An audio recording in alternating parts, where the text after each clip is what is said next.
জয়গুরু।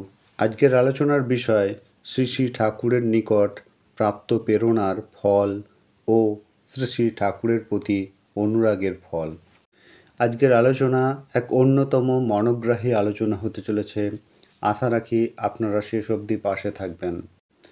তাহলে চলুন আলোচনার কেন্দ্রে যাওয়া যাক।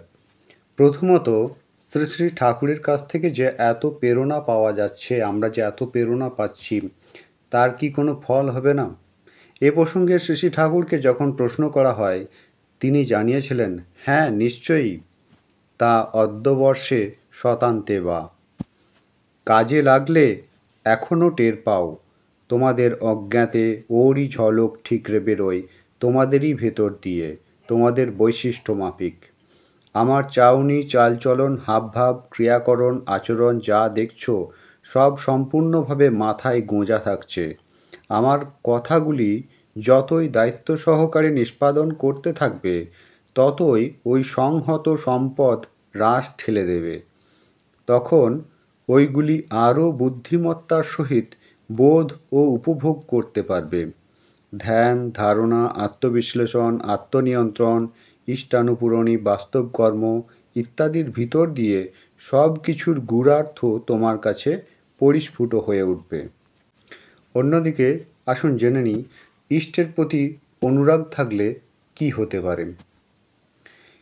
শ্রী শ্রী ঠাকুরের ভাষাতেই বলা যাক, মূল বস্তু হলো তাতে টান, নাংলা টান।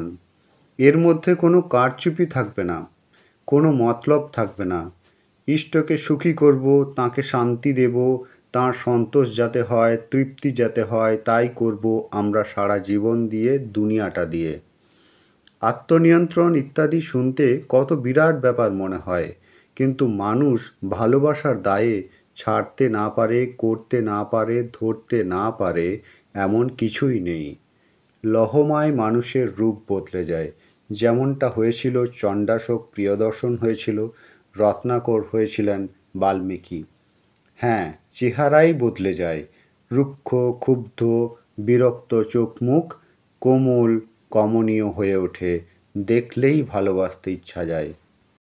আজকের আলোচনা এ পর্যন্তই। আশা রাখি এই আলোচনাটি আপনারা অতি মনোযোগ সহকারে শুনলেন।